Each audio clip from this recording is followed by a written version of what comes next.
बाकी जो बचा है उसका हम विसर्जन करते हैं। बोलिए बर्बाद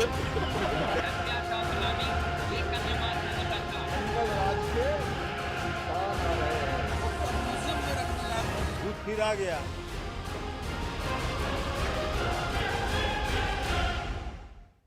नमस्कार, मैं हूं आपके साथ विभा उपाध्याय और आप देख रहे हैं हमारी खास पेशकश उपचुनाव के बयान बहादुर। उपचुनाव का प्रचार थम चुका है, लेकिन चुनाव प्रचार के दौरान नेताओं की जुबान से हर दिन जहर बुझे सियासी तीर चलाए गए।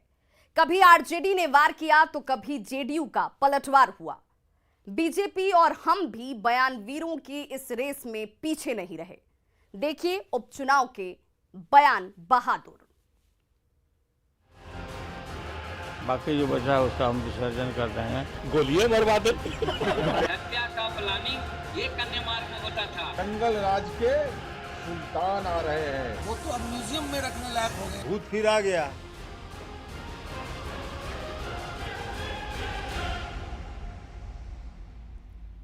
तो तारापुर और कुशेश्वर स्थान उपचुनाव प्रचार में सियासी बयानवीरों ने खूब कमाल दिखाया।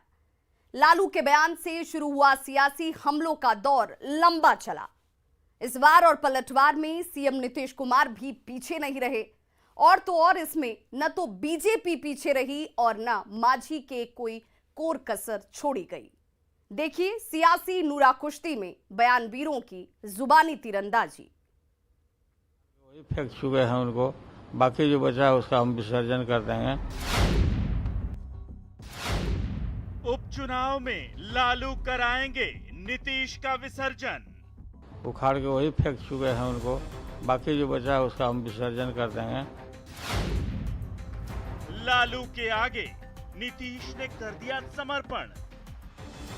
कह रहे हैं कि हम यहाँ पटना आए ही हैं नीतीश जी का विसर्जन करने के लिए। छोड़िए न, कर दे। गोलियां बर्बाद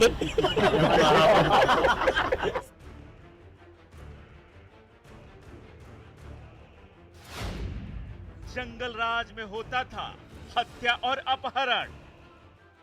लेकिन सच्चाई ये है कि हत्या का प्लानिंग ये कन्या मार्ग में होता था। सूटकेस में पैसा जाता था। नाम नहीं लेना चाहते उन पदाधिकारियों को, इसलिए हम कहते हैं कि हम उस समय उनके साथ थे। जेडीयू का बयान, लालू जंगल राज के सुल्तान। जंगल राज के सुल्तान आ रहे हैं। भारी संख्या में मौज के लिए पधारे। क्या लालू भेजे जाएंगे म्यूजियम? क्या है बोलने के लिए? क्या उपलब्धि बताएंगे? कि चारा घोटाला की उपलब्धि बताएंगे या क्या बोलेंगे? वो तो अब म्यूजियम में रखने लायक हो गए हैं।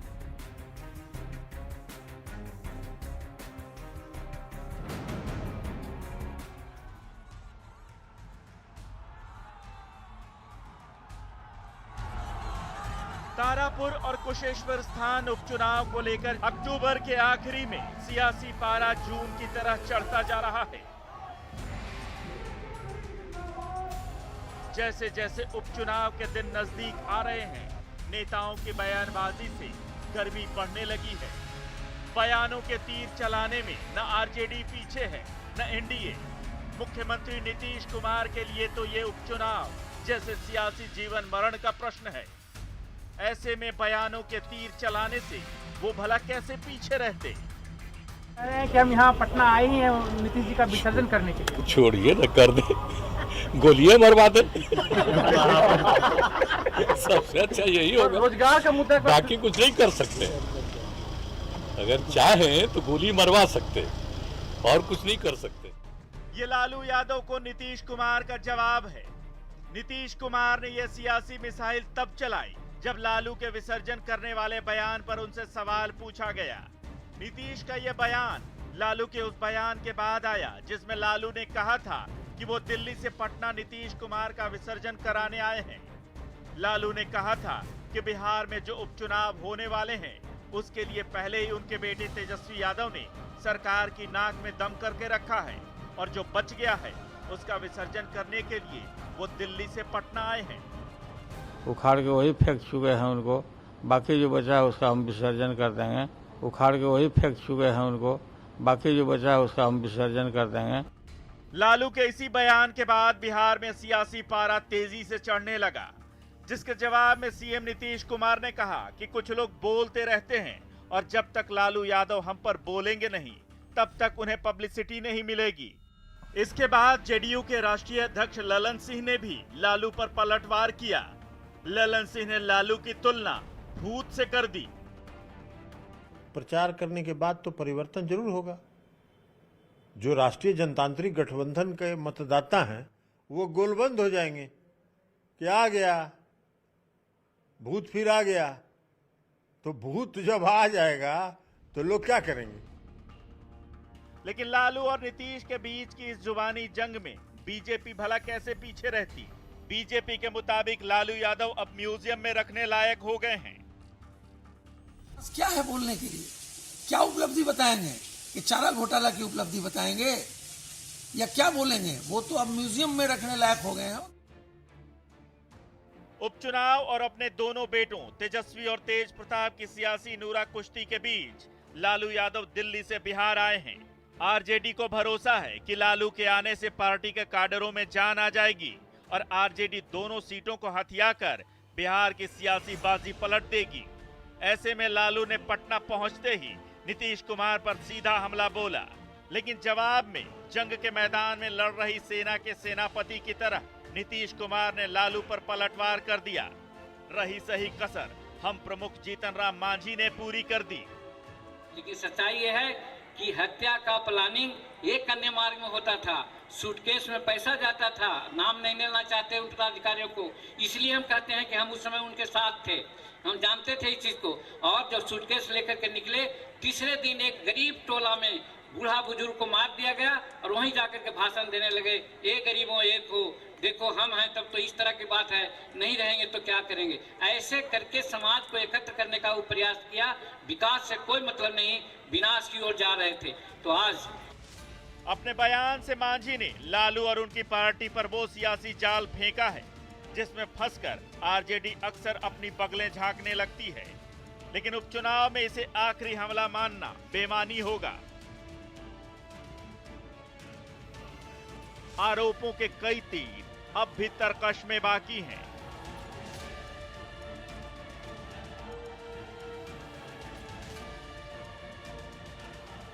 न जाने कौन सा तीर कब किस सेनापति को लहूलुहान कर जाए और सियासी मैदान हाथ लग जाए।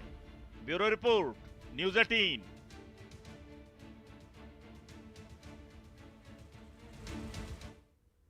तो उपचुनाव से पहले कांग्रेस और आरजेडी की दोस्ती टूट चुकी है, सालों का साथ छूट चुका है। दोस्ती में दरार आते ही दोनों पार्टियों की जुबान भी एक दूसरे के लिए तल्ख हो गई। लालू यादव ने पहले कांग्रेस के बिहार प्रभारी को भगचोदर कह दिया, तो कांग्रेस के नेताओं ने भी औकात बताने वाला बयान दे दिया। यही नहीं, कांग्रेस ने लालू यादव को झूठा भी बता दिया। उपचुनाव के रण में अपनी मौजूदगी से बाजी पलटने की आस लिए लालू रविवार को पटना पहुंचे। उनके पटना पहुंचने से पहले ही आरजेडी और कांग्रेस का सियासी तलाक हो चुका था। इसी बीच लालू ने कांग्रेस के प्रदेश अध्यक्ष भक्त चरण दास पर जुबानी हमला बोल दिया। कांग्रेस के नेता ये लगा रहे कि आरजेडी का गठबंधन हो गया है पर्दे के पीछे बीजेपी से, ये एलिगेशन लगा है। कौन बोला है? ये भक्त चरण दास प्रभारी है। चरण दास भक्त चोनर ही है। उपचुनाव को लेकर कांग्रेस के साथ बढ़ी तल्खी के बीच लालू ने भक्त चरण दास को एक तरह से छुटभैया नेता बताते हुए आला कमान सोनिया गांधी पर भरोसा जताया। लालू कांग्रेस को राष्ट्रीय स्तर की पार्टी तो मानते हैं, लेकिन बिहार में प्रदेश स्तर के नेताओं को तरजीह नहीं देते। कांग्रेस के प्रदेश स्तर के नेताओं को लेकर लालू क्या राय रखते हैं, उसे भी सुन लीजिए। कांग्रेस पार्टी को के विषय में जो लोग बोलते हैं, तो कांग्रेस को तो हमसे ज्यादा कोई कांग्रेस को मदद किया है, डिफेंड किया है। क्या नेशनल लेवल पे आप कांग्रेस को अभी भी मानते हैं? मानते ही हम अभी नेशनल लेवल पर ऑल इंडिया पार्टी है, पुरानी पार्टी है, मानते हैं हम लोग। लेकिन ये सब छोट भैया सब जो अपना है, अपना नौकरी करते रहता है, कुछ नहीं। सियासी दोस्ती से सियासी दुश्मन बनी कांग्रेस भी कहां पीछे रहने वाली थी। ग्रैंड ओल्ड पार्टी ने अतीत से लेकर भविष्य तक लालू को सत्ता के समीकरण का बही खाता भी समझा दिया। जब तक भी बने हैं वो जब सत्ता में आए हैं कांग्रेस के मदद से ही आए हैं और आगे भी जब कांग्रेस मदद करेगा तभी आएंगे। आखिर में सवाल, कांग्रेस और आरजेडी का गठबंधन जो है बिहार में बिल्कुल टूट चुका है उपचुनाव में, भविष्य में कैसे देखते हैं? भविष्य में लोकसभा चुनाव के वक्त पहला क्वेश्चन सही है। बुधवार को भी कुशेश्वर स्थान जाने से पहले लालू ने दावा किया कि उन्होंने सोनिया गांधी से बात की है, लेकिन बिना समय गंवाए भक्त चरण दास ने लालू को झूठा करार दे दिया। सोनिया जी का प्रतिनिधि अब समझ जाना चाहिए मैं कह रहा हूं तो मैं क्या कहा, झूठ बोल, झूठ नहीं तो क्या हो सकता है?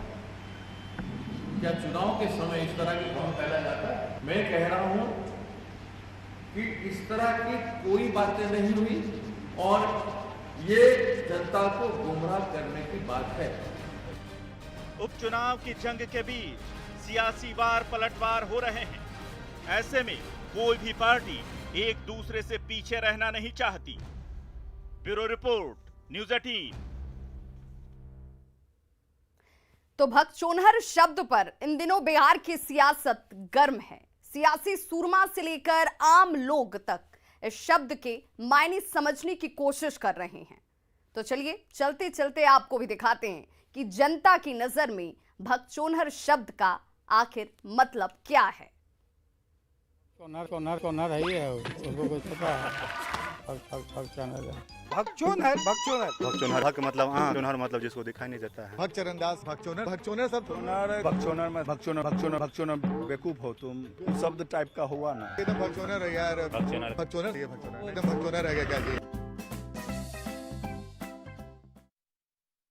बिहार कांग्रेस प्रभारी भक्त चरण दास को लालू प्रसाद द्वारा भगचोनहर कहने के बाद राजनीति तेज हो गई है। ऐसे में हम पटना वासियों से ही जानते हैं, कुछ युवा हमारे साथ हैं, कि आखिर भगचोनहर को कितना समझ रहे हैं और भगचोनहर का नाम आपने कितनी बार सुना है? एकदम बुर्बक, अच्छा, जो कि कोई काम का नहीं रह जाए, ऐसे लोगों को बोलते हैं कि जो कुछ कर नहीं पाए। अच्छा, अगर आपको कोई अगर भगचोनहर बोल दे, हाँ, क्या रिएक्शन होगा? हमको कोई बोल दे तो हमको बहुत ज्यादा गुस्सा होगा, जो कि कोई काम का, जैसे उसके कहने का मतलब कि हम कोई काम का नहीं रह गए। लालू यादव बोले हैं भगचोनहर भक्त चरण दास को, इसका क्या मतलब? जी इसलिए बोले हैं क्योंकि कांग्रेस कोई काम की है ये नहीं। और भगचोनहर इसी को बोला जाता है जो नालायक रहता है, जो काम करने का लायक नहीं होता। बिहार जैसे कि लालू प्रसाद जी सर जो है हमारा फेवरेट नेता है, बोल दिए उसका स्टाइल है, एक ही मुद्दा पे बात छिड़ गया। भगचोनहर मतलब कोई काम का लायक का नहीं है। गूगल पे सर्च किए होंगे, नहीं मिला होगा उनको, ये समझ गए होंगे कि लालू जी क्या चीज है। भगचोनहर समझते हैं? हाँ, भगचोनहर मतलब मूर्ख होता है या कोई काम काज का नहीं होता, उसको भगचोनहर कहते हैं। सब समझ रहे हैं भगचोनहर क्या? हाँ, भगचोनहर ऐसे आप लोग आम भाषा है, कोई भी बोल देता है किसी को, तो आप समझ ले कीजिएगा। आप बिहार के रहने वाले हैं। लालू यादव तो बिहार के रहने वाले हैं। लालू यादव बिहार के रहने, उनको लैंग्वेज ही ऐसा है, भगचोनहर हर आदमी को कहते हैं। बुरा तो मानेंगे तो अपने आप के ना हम समझेंगे, अगर ज्यादा होगा तो अपना काम आप देखिए, हम अपना देखेंगे, और क्या ये ज्यादा होगा तो। गूगल ट्रांसलेट में अगर स्टूपिड का मतलब खोजेंगे तो क्या निकलेगा उसमें? स्टूपिड का मतलब केवल बुड़बक निकलेगा, और इनकम्पिटेंट पर्सन मतलब जो निकम्मा निठल्ला होता है ना, जो कोई काम का नहीं है, उसको बोलते हैं। चलिए, यहाँ पर सब लोग समझ रहे हैं भगचोनहर? समझ रहे हैं, बिल्कुल समझ रहे हैं। यही वजह है कि गूगल पर भी ढूंढने पर स्टूपिड का मतलब भगचोनहर नहीं मिलेगा। लेकिन राजनीति तेज हो गई है तो इंतजार करना जरूरी है कि आखिर राजनीति पर विराम कब लगता है। रजनीश कुमार, न्यूज़ 18, पटना। भगचोनहर है ही है, उसको कुछ पता है। भगचोनहर भग मतलब चोनहर मतलब जिसको दिखाई नहीं देता है। भगचरणदास भगचोनर सब भगचोनर बेवकूफ हो तुम, शब्द टाइप का हुआ ना। एकदम भगचोनर है यार, भगचोनर एकदम भगचोनर है क्या जी। तो इस खास कार्यक्रम में आज बस इतना ही। देखते रहिए न्यूज़ 18 बिहार झारखंड।